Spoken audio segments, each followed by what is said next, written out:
Je suis devenue infirmière par vocation. Des gens qui malheureusement sont seuls au monde, les outils numériques vont être pour eux très importants. C'est vrai qu'on est en pénurie en tant qu'infirmière, aide-soignante, et on sent quand même qu'il y a un ras-le-bol. Elles ne sont pas écoutées. Elles ne sont pas écoutées. Bonjour à tous et bienvenue dans ce nouvel épisode de Grad Talks. Grad Talks, vous le savez, c'est notre podcast chez Grad Santé qui vous permet de découvrir nos formateurs et formatrices, ainsi que des membres de notre comité scientifique. J'ai la chance aujourd'hui de recevoir Cathy Reboucher. Bonjour Cathy. Bonjour. Tu es formatrice spécialisée dans le domaine de la santé. Tu es formatrice pour les professionnels de santé, notamment pour les infirmiers. Ancienne infirmière, 25 ans d'expérience en milieu hospitalier, on va pouvoir en parler un petit peu. Tu interviens dans différents secteurs, dans les EHPAD, dans les cliniques, dans les entreprises. Et tu fais une formation chez nous qui s'appelle « Outils numériques pour soutenir l'autonomie des seniors à domicile ». C'est une formation innovante pour aider les infirmiers à intégrer des nouvelles technologies dans leur pratique. Tout à fait. La question que je pose tout le temps, c'est est-ce que tu peux te présenter et nous expliquer un petit peu peut-être pourquoi tu es devenue infirmière dans ta famille, des gens qui le sont, est-ce que... Alors, je suis devenue infirmière par vocation parce que j'aimais être aux côtés des personnes, à leur apporter d'une bonne prise en charge, des soins. Et c'est parce que j'ai accompagné personnellement mon grand-père jusqu'à sa mort. Mon grand-père était silicosé parce qu'il faisait partie des mines. D'accord. C'était une personne qui était amputée d'une jambe, qui était sous respirateur. Donc, malheureusement, sa fin de vie a été très, très lourde et très tragique. Donc, je suis restée jusqu'au bout avec lui jusqu'à son enterrement. Tu avais quel âge J'avais 15 ans quand Ok. il est parti. Ok. Donc après, je me suis développée, c'est vrai que c'est quelque chose. Donc j'ai fait un bac F8, donc médico-social déjà, donc pour avoir les bases de la terminologie médicale et tout ça. J'ai passé mon concours donc dans 3 écoles et puis j'ai fait mon école d'infirmière. Donc j'ai la chance à Berck-sur-Mer d'avoir des centres hospitaliers bien réputés, le groupe Opal qui a une partie chirurgicale, une partie rééducation et une partie soins de suite de rééducation. Donc, ça permettait de faire des stages pour approfondir nos connaissances et nos compétences. Et j'ai été diplômée en 1998, où j'ai démarré tout de suite dans un service de réanimation dans un établissement héliomarin. Donc, c'est des gens qui étaient des accidentés de la route par des scooters très lourds. Ouais. Donc, la charge de travail était déjà très, très conséquente. Et puis après, je suis partie au bloc opératoire. Alors là, c'est un monde très particulier parce qu'on vit dans une bulle, on est dans un aquarium. On ne travaille qu'avec des chirurgiens, des infirmières penseuses, des aides opératoires et puis de temps en temps des patients s'ils sont endormis juste en local. Mais sinon, malheureusement, quand ils arrivent dans la salle, le plus souvent ils dorment. Donc on est seul au monde. Ouais. Donc j'ai pu voir des prothèses de genoux, des prothèses de hanches, du rachis, donc des interventions de la colonne vertébrale, donc des cervicales jusqu'au sacrum. Et puis aussi tout ce qui est amputation. Donc on était dans des blocs aseptiques puisqu'on était dans des sous-sols pour faire ça. Donc en évitant les risques d'infection nosocomiale et tout ça, en évitant les septicémies pour certains patients. Donc ça a été très enrichissant. Et puis la vie a fait que je me suis retrouvée à venir dans la région Auvergne-Rhône-Alpes, où j'ai intégré la clinique Saint-Joseph. Alors j'étais un peu perdue, parce qu'on n'avait pas du tout la même mentalité de la prise en charge des patients et tout ça. Donc il a fallu s'habituer. Et puis après, on a réuni 2 cliniques ensemble pour faire le Medipôle de Savoie sur Chelles-les-Eaux, où j'ai travaillé en soins palliatifs de nuit. Donc j'étais infirmière de nuit en 12 heures. Donc Que la nuit. Que la nuit. Pendant combien de temps? Pendant 4 ans. Donc ça a été une expérience très enrichissante pour moi. Comment appréhender la mort, comment accompagner les familles. On était confrontés des fois à des dilemmes éthiques, comment faire partager nos valeurs entre collègues, comment faire avancer les choses. Et Comment puis, travailler la nuit? comment travailler la nuit également, parce que du 12 heures, c'est lourd. Donc on faisait 3 nuits, on avait 4 jours de repos. Mais il fallait savoir décrocher également du professionnel quand on rentrait chez nous. Ça a été compliqué au début, mais après, ça s'est bien fait. Et puis, après, j'ai eu le déclic, période du Covid, en me disant, mais pourquoi j'apporterais pas ces choses-là à d'autres professionnels? Et puis, j'ai répondu bêtement, j'ai envoyé mon CV bêtement à des organismes de formation et ça s'est démarré comme ça. Donc aujourd'hui, je dispense des formations sur la démarche éthique et les bonnes pratiques professionnelles, sur la bienveillance, Mhm. sur la charte des droits des usagers, bien sûr, mais surtout au niveau des seniors, sur la relation soignant-soigné et famille, parce que il faut impliquer les familles aujourd'hui, parce que malheureusement, on manque de personnel, on est en pénurie, donc il faut qu'ils nous apportent leur aide. Et à côté de ça, je fais également des formations en milieu des entreprises pour tout ce qui est gestes et postures, manutention. Comment écouter son corps, parce que notre corps nous parle à tout moment, dès notre réveil Mhm. jusqu'à la fin. Mhm. Et puis également pour la sécurité et le bien-être au travail. Sur toute cette expérience-là, t'as jamais eu envie d'arrêter, t'as jamais douté, t'as jamais, Non, j'ai jamais voulu arrêter ou quoi que ce jamais été soit. déçu par certaines choses. Parce que là, tu me parlais du fait que entre Berck et la région Rhône-Alpes, c'est pas la même manière. Et c'était pas la première parce qu'on a reçu un infirmier aussi qui nous a expliqué que les traitements, juste les traitements, Mm. n'étaient pas les mêmes en fonction des régions. C'est-à-dire que dans le sud, Ouais. les infirmiers à domicile ne font pas la même chose que ceux qui sont en Bretagne ou ceux qui Oui, tout sont à dans le fait. Nord. Il y a comme une culture. Mm.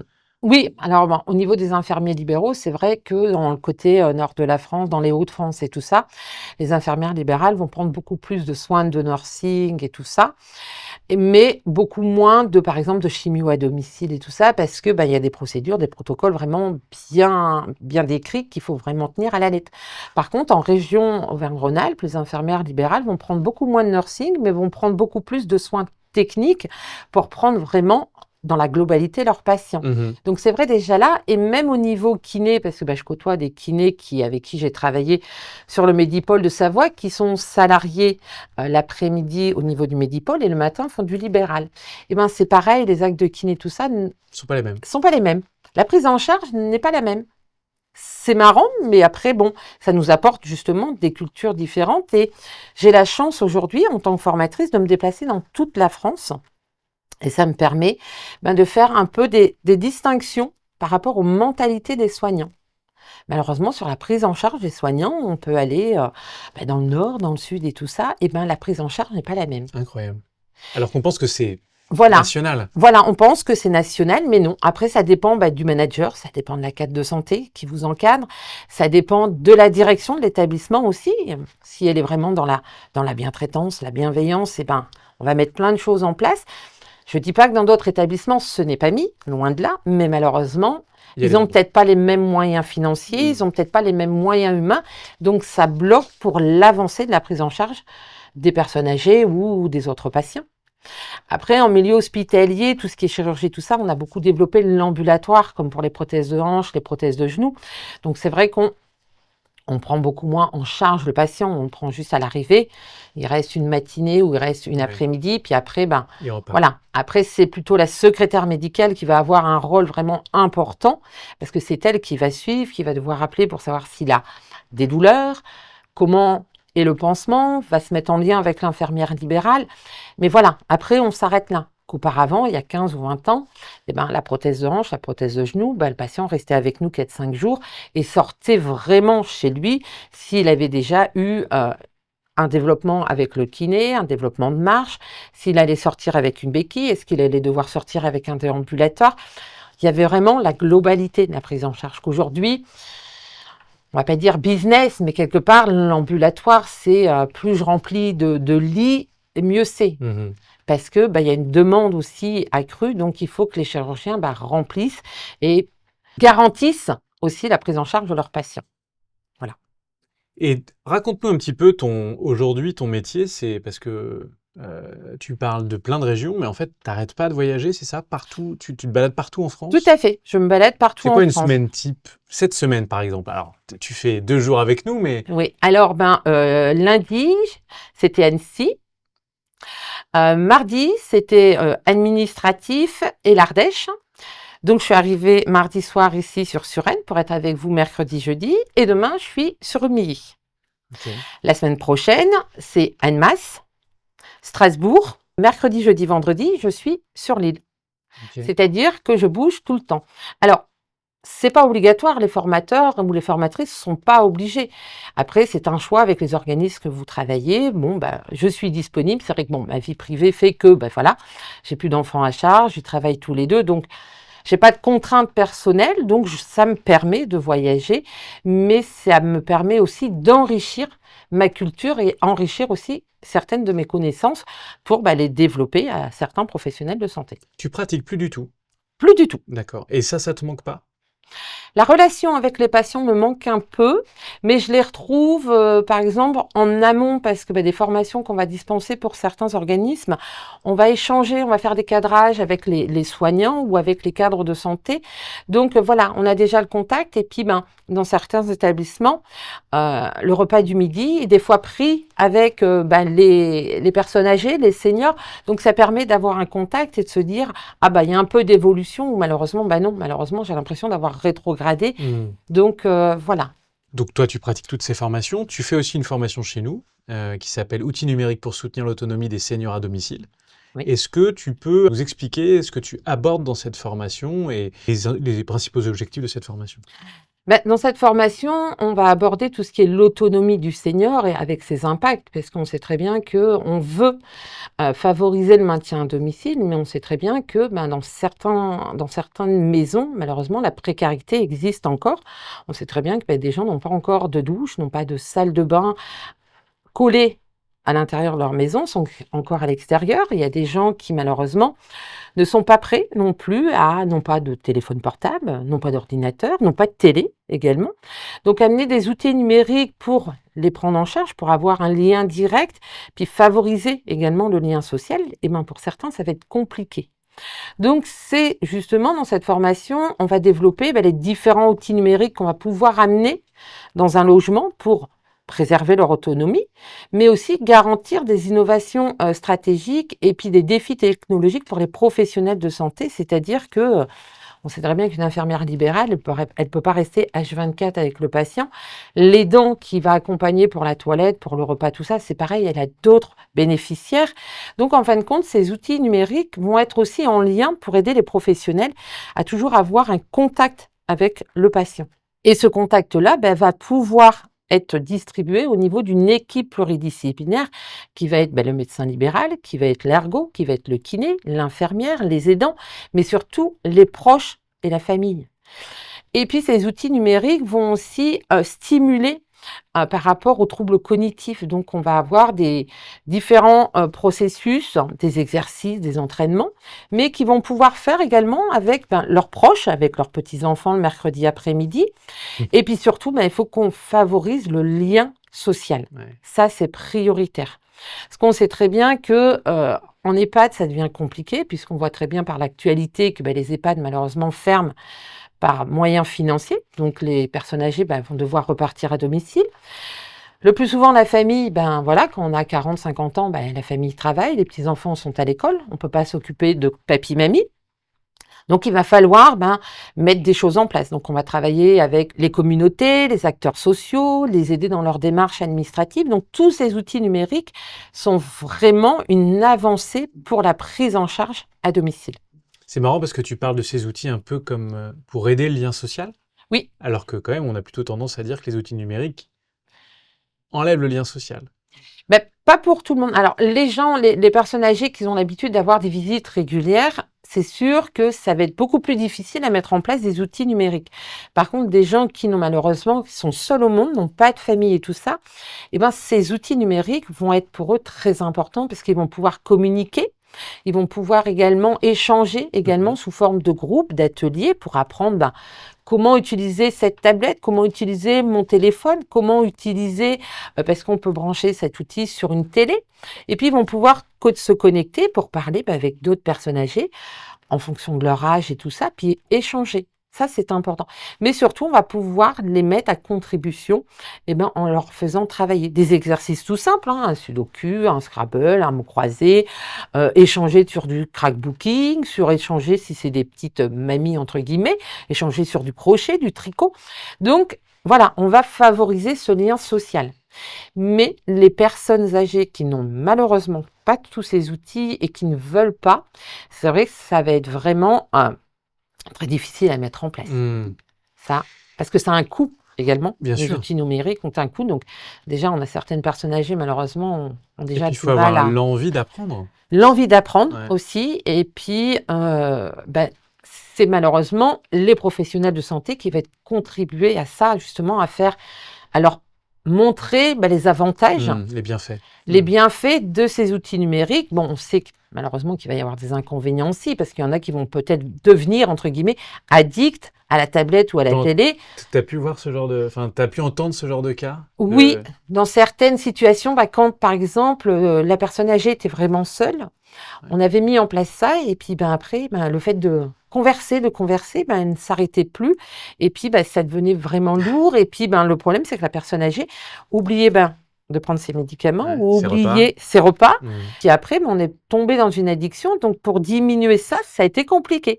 Donc ça peut avoir des effets néfastes aussi, malheureusement, et on peut partir dans une addiction. C'est vrai Donc qu'on il faut on s'y attend pas pour une personne, d'un certain âge, mais voilà, finalement, on est tous ouais, pareils. tous pareil. Alors c'est vrai qu'entre 60 et 70 ans, les gens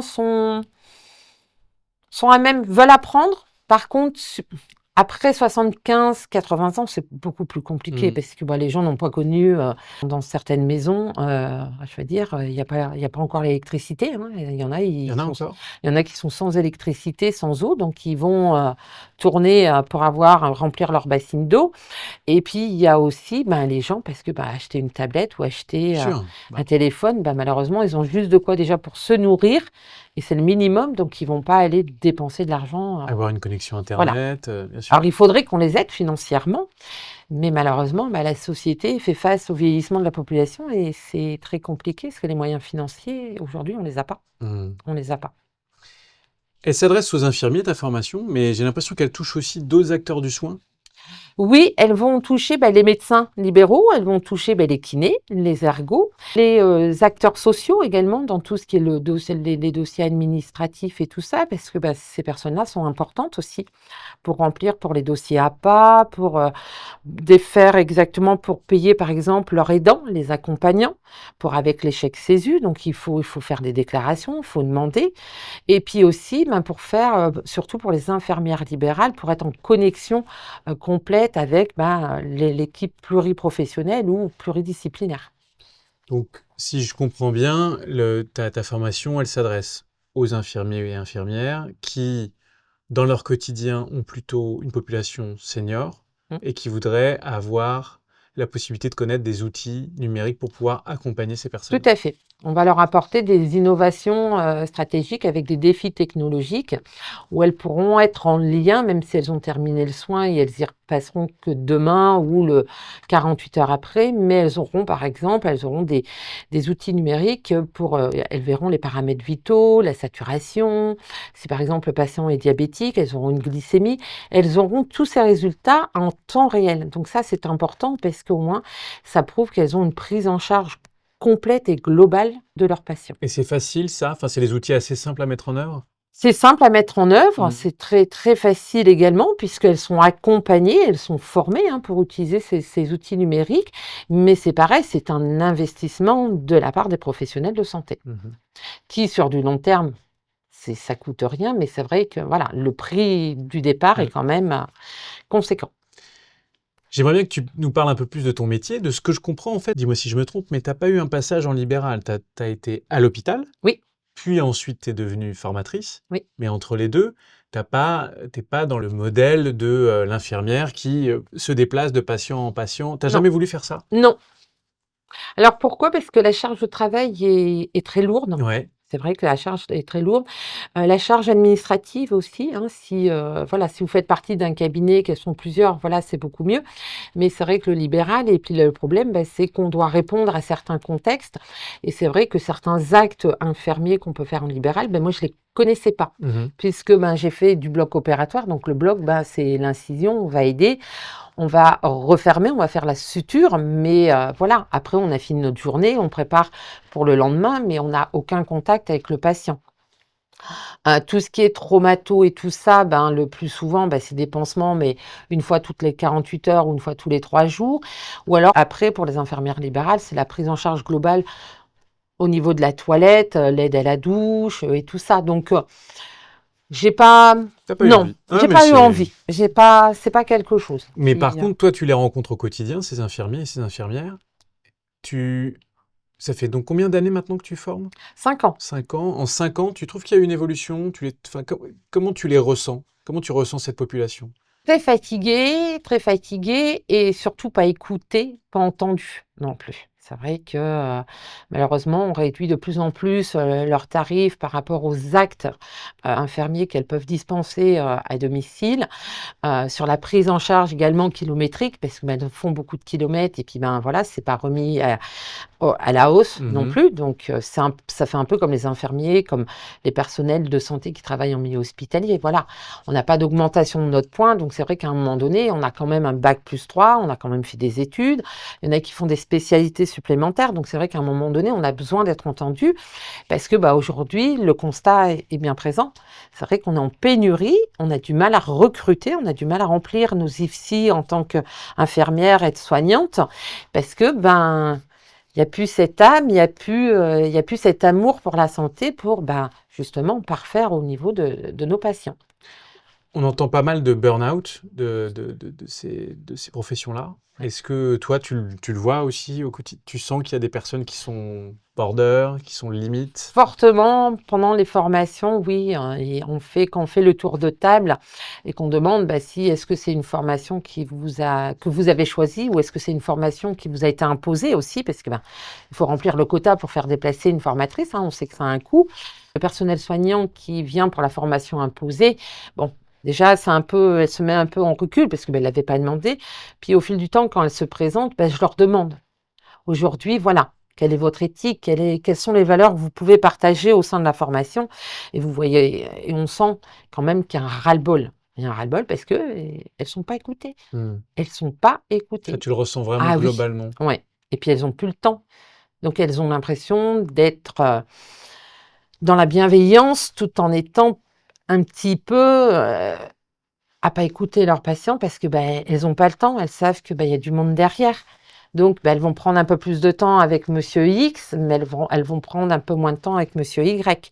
Donc ça aussi, elles le ressentent Et et puis c'est important, c'est important. Parce que peut-être que monsieur X, il a pris plus de temps, mais monsieur Y en avait peut-être besoin beaucoup plus, qu'il avait besoin de parler et tout ça.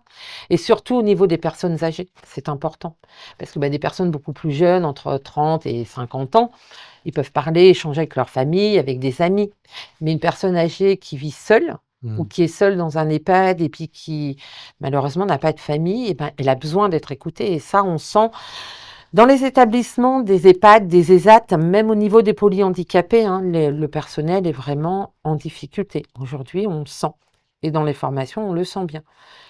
Les formations sont vraiment en ce moment, sur l'année 2024, c'était beaucoup sur, la démarche éthique, sur comment, heu, faire partager nos valeurs en commun pour faire avancer un dilemme éthique et qu'est-ce qu'on peut leur apporter, mais le plus simplement possible. Mais, ben, on n'a pas moi-même, hein, j'ai pas toutes, je peux pas leur donner toutes les solutions parce que, ben, je les ai pas. Mais, ben, voilà, en se déplaçant dans toute la France, en prenant, ben, un petit peu, ben, dans le nord de la France, un petit peu dans le sud et tout ça, et ben, je Tu crées du lien un petit je peu. crée du Mmh. lien et puis, ben, j'essaie donc, et ce qui est bien aussi après les formations, c'est de créer un lien avec ces professionnels de santé. Donc aujourd'hui, ben, j'échange encore avec des infirmières ou, des kinés et tout ça, en disant: «Bah, là, on est un peu bloqué. Katie, est-ce que vous pourriez nous aider? Et quelle action je pourrais amener pour pouvoir aider un polyhandicapé ou par exemple une famille aussi qui est en détresse?» Parce qu'on parle toujours du patient ou de la personne âgée, Et mais on l'impact, il est très oublie fort autour, bien sûr. voilà, mais on oublie souvent les proches et c'est vrai que malheureusement, il y a un impact. Une famille qui a déménagé, on sait que son père ou sa mère est seul, et ben, il y a un impact important, il y a un impact social parce que, ben, tous les jours, ils y pensent. Il y a un stress aigu ou chronique qui se fait et malheureusement, ils sont pas tranquilles Mmh. et donc ils ont un impact sur Et leur qu'est-ce que vie tu leur privée. apportes comme solution, par exemple, pour ça? Ben, le problème, ben, c'est les outils numériques, Ouais. voilà. Voilà, vous allez pouvoir échanger. Donc, il y en a déjà qui échangent par WhatsApp vidéo, hein. Moi, personnellement, avec mes parents, c'est ce que je fais, par Mmh. WhatsApp vidéo. Comme ça, je vois vraiment, je peux constater s'ils vont bien ou moins bien. Mais les personnes âgées qui ne veulent pas de téléphone, eh ben, à part la tablette, mais il faut, ben voilà, mettre en place. Comment tu fais pour capter l'attention? J'ai l'impression que tu les écoutes beaucoup et que ça leur fait du bien, en tout cas à tes apprenants. Oui. Mais comment tu captes? Parce que bon, je suppose que quelqu'un qui arrive, il n'avait pas forcément prévu de faire cette formation, ça lui prend du temps, elle avait autre chose à faire. Comment tu captes leur attention? Alors, selon le sujet, je leur demande qu'est-ce qu'elles attendent de moi sur cette formation. Parce que, bon, c'est vrai qu'on a des déroulés pédagogiques qui sont validés par des ingénieurs pédagogiques selon le thème de la formation. On a un programme, bien sûr. Donc, les programmes, des fois, sont changés par rapport à la demande de l'entretien qu'on a eu auparavant avec sur les ressources humaines ou la cadre de santé. Parce que, il y a des parties où elles veulent pas qu'on développe parce que ça va créer peut-être des soucis avec la hiérarchie ou quelque chose. Donc, on occulte, il n'y a pas de problème. Mais je leur demande toujours, voilà, aujourd'hui, je me présente à vous, on va travailler sur cette formation. Qu'est-ce que vous attendez de moi? Qu'est-ce que vous voulez que je vous apporte en connaissances ou en compétences? Et puis après, mon but, c'est pas de leur passer 60 slides. Bon, on sait qu'on a la législation, on sait qu'il faut respecter certaines choses, on sait que je vais devoir parler de slides importants. Mais le but, c'est d'échanger avec elles. C'est de les faire travailler sur des groupes, faire de l'analyse de pratique aussi. Des cas Aujourd'hui, pratiques, ouais. voilà. Et plus vous allez échanger, plus elles vont s'exprimer, parce que des fois, dans des formations, c'est des rassemblements d'établissements qui font partie d'une même association. Donc, des fois, des filles travaillent pour le même groupe, mais ne se connaissent pas. Et par rapport à des entités différentes de leur établissement, qui appartiennent au même groupe, des filles vont dire « Ah, mais dans l'entité de notre établissement, on ne fait pas ça, nous. Mais comment ça se fait que vous avez des procédures, des protocoles et nous, qu'on ne les a pas ?» Alors qu'on est dans le même groupe. Alors qu'on fait partie du même groupe. Pourquoi le livret d'accueil? C'est un copier-coller pour les mêmes entités, alors qu'on ne reçoit pas la même population.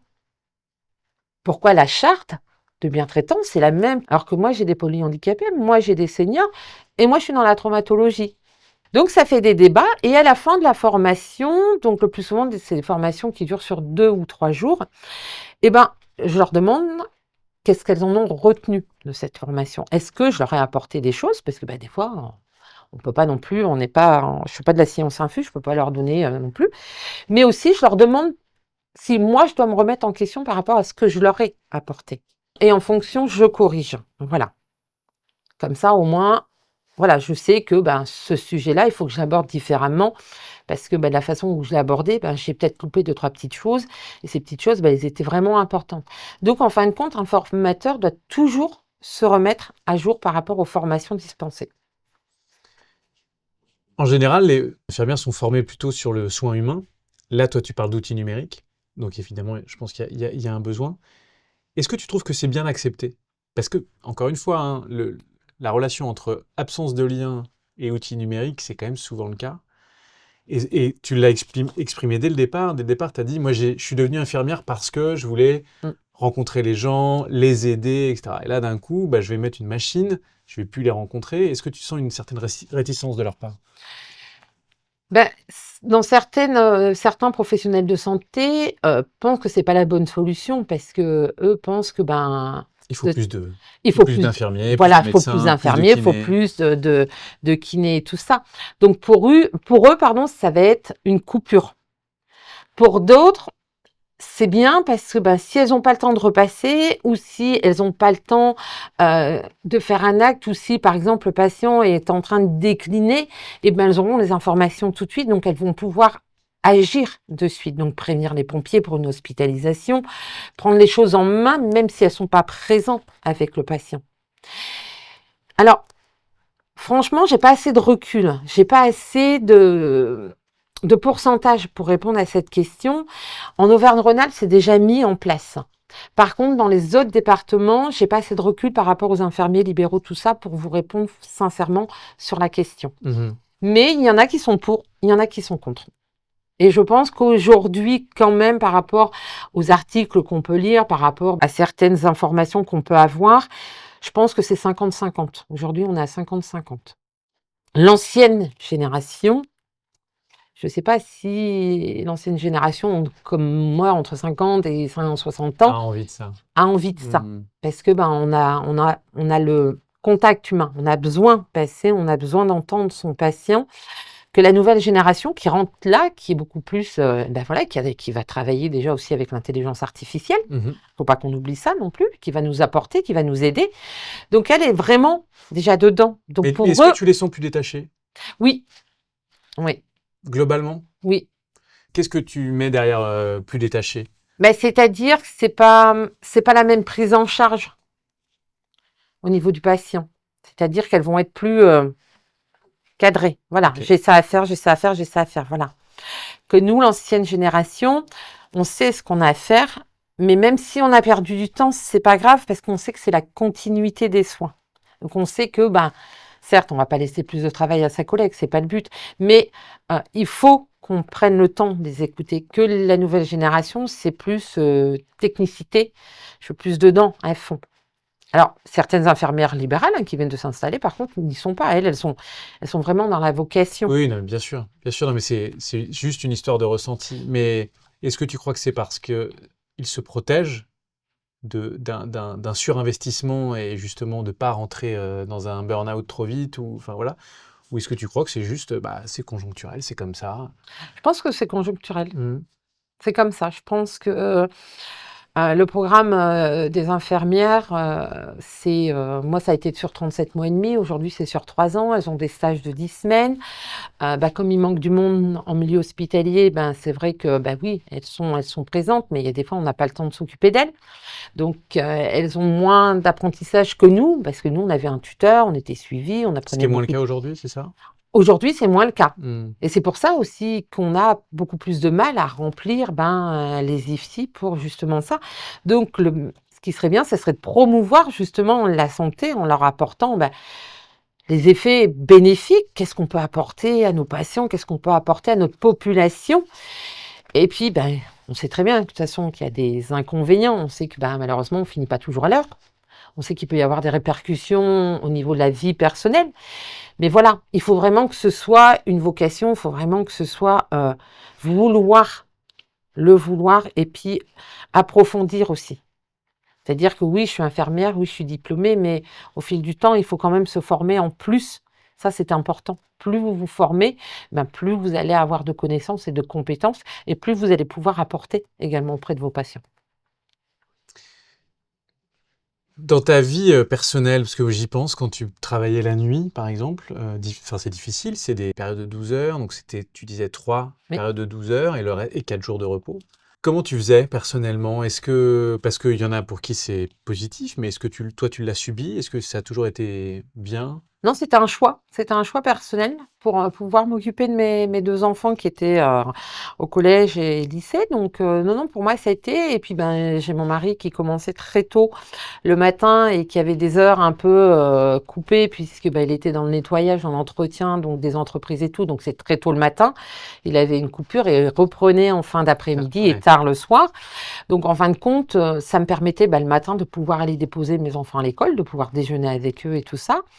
Et puis, j'allais dormir. Par contre, c'est vrai que j'étais de nature à pas dormir beaucoup, donc 13 heures le plus souvent, j'étais réveillée et ça me permettait, d'aller les récupérer à l'école, de faire les devoirs et tout ça, de les suivre et puis partir travailler en sachant, qu'ils avaient eu leur repas et tout ça. Donc tu dormais quoi, 5 heures par nuit? 5 heures.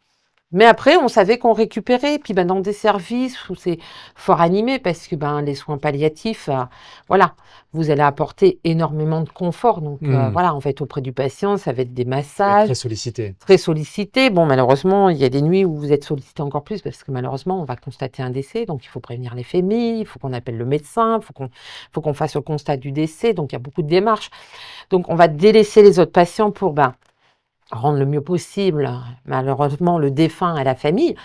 Donc, en fin de compte, les nuits sont très animées. Puis quand les nuits sont plus calmes, on peut aussi également, quand vous travaillez en institution, si votre collègue qui est en chirurgie, qui est fortement dépassé, on peut aller l'aider également. Donc, en fin de compte, les nuits, on n'a pas le temps. C'est vrai qu'on avait l'image, en passant, le personnel de nuit, Ça fait Tranquille. tranquille. Mmh. Eh ben non, malheureusement, c'est pas vrai parce qu'on a justement, on va travailler en amont pour préparer la journée de ses collègues le lendemain. Et puis, ben, on a la préparation de tout, la sécurisation du médicament. On a également toutes les perfusions. On a également l'écoute parce que les patients, la nuit, sont très demandeurs. En fin de compte, il y a des fois, vous arrivez, vous prenez votre poste à 20h, et ben vous avez l'impression que c'est l'arche de Noël parce qu'il y a des lumières de partout, hein, du rouge, du vert et tout ça. Et les gens sentent, parce que les familles sont parties, et puis la nuit, le téléphone ne sonne pas, Mmh. il n'y a pas de médecin, il n'y a pas, il y a pas la direction non plus, donc vous êtes seul au monde. Donc en fin de compte, les gens, le plus souvent, vous demandent même de laisser leur porte ouverte, qu'ils entendent le chariot passer, parce que on fait Ouais, des tours, et ça les rassure. Donc en même temps, quand on passe en individuel, et puis la nuit, vous travaillez vraiment en binôme, c'est-à-dire vous travaillez vraiment avec votre aide-soignante. Donc même s'il y a une toilette complète, parce que voilà, il y a eu un accident ou quelque chose, on va le faire ensemble. Que la journée, l'infirmière a tellement de tâches, malheureusement, qu'elle ne travaille pas en binôme parce que elle n'a pas le temps, elle ne peut pas aider. Donc si elles sont plusieurs infirmières, oui, il y en a une qui va se détacher, qui va donner un coup de main aux aides-soignantes. Mais sinon, la nuit, par contre, on travaille vraiment main dans la main avec son aide-soignant. Et ça, c'est vraiment bien parce qu'au moins, on peut connaître, on prend la globalité du patient en charge. Merci beaucoup. De rien, avec C'était plaisir. un très bon moment. Si la formation que Cathy a faite avec nous sur les outils numériques pour soutenir l'autonomie des seniors vous intéresse, n'hésitez pas à vous rendre sur le site de Grad Santé. Vous y trouverez toutes les informations nécessaires ainsi que l'ensemble de notre catalogue. On se retrouve bientôt pour un nouveau podcast avec un de vos confrères. Suivez-nous pour n'en rater aucun.